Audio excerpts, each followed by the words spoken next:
Bien le bonjour chers auditeurs, ravi de vous retrouver une fois de plus. Pour cette autre analyse vidéo, l'actualité en continu vous est proposée sur votre nouvelle chaîne YouTube Né 229, cette chaîne qui vous tient désormais informé sur les faits politiques, économiques, sociaux, culturels et sportifs, qui renferment notre beau pays, le Bénin. Alors pour vous qui êtes encore nouveau sur la chaîne, rassurez-vous d'être déjà abonné, et surtout d'activer la cloche de notification, pour être certain d'être toujours les premiers à être informés. Notre équipe vous remercie.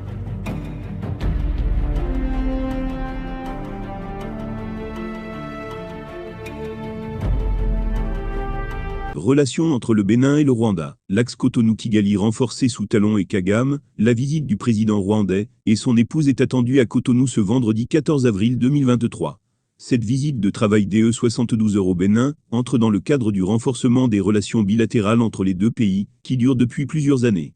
Du 14 au 16 avril 2023, la délégation de Paul Kagame, président rwandais avec son épouse Jeannette Nyiramongi, sera accueillie au Bénin. Pendant ces 3 jours, le président béninois et son homologue du Rwanda auront une séance de travail élargie aux membres des deux délégations et des signatures d'accords dans la matinée de samedi. Même si aucune précision n'est donnée sur les sujets qui seront abordés, une visite à Seme City a été inscrite au programme de Paul Kagame et sa délégation. Il est aussi prévu une séance d'échange avec les jeunes entrepreneurs, les étudiants et les startups. Pendant ce temps, Jeannette Nyiramongi Kagame, époux du président rwandais, va effectuer une visite, avec la première dame du Bénin, à la fondation Claudine Talon avant de tenir, par la suite, une rencontre d'échange, avec les femmes leaders et chefs d'entreprise du Bénin. Aussi, faut-il le rappeler, les relations bilatérales entre la Bénin et le Rwanda se renforcent davantage dans plusieurs domaines sous le règne du président Patrice Talon. En décembre 2022, Wilfried Léandre Mbedji, secrétaire général adjoint et porte-parole du gouvernement, a fait savoir que des discussions ont été engagées entre les deux présidents en vue d'un appui logistique du Rwanda au Bénin dans la lutte contre le terrorisme.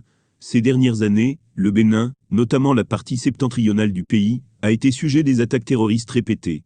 Les afro-terroristes auxquels les pays côtiers, comme le Bénin, le Togo, le Ghana et la Côte d'Ivoire, en quête du renforcement de leurs dispositifs militaires pour sécuriser leurs frontières avec le Mali, le Niger et le Burkina Faso, ne sont plus à démontrer.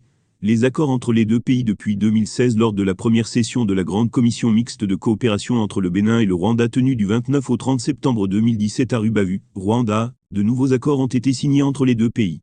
Il s'est agi de la signature de 2 accords, le premier sur le cadastre, l'environnement et le cadre de vie, et le second sur les technologies de l'information et de la communication. À travers ces accords, l'expertise du Rwanda et celle du Bénin se sont engagées à travailler ensemble, dans l'intérêt des deux peuples, et ont aussi permis aux deux nations de consolider le cadre juridique et les bases opérationnelles à même de donner une impulsion nouvelle à la coopération bilatérale.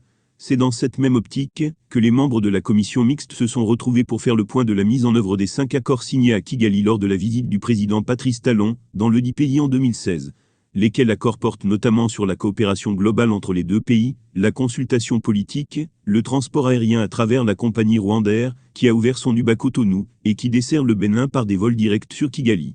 De multiples domaines scellent aussi la coopération entre le Bénin et le Rwanda, notamment des échanges commerciaux, la promotion des investissements et les échanges d'expertise, le tourisme, la facilitation de la libre circulation des biens et des personnes, le transport aérien entre Kigali et Cotonou, et l'industrie textile.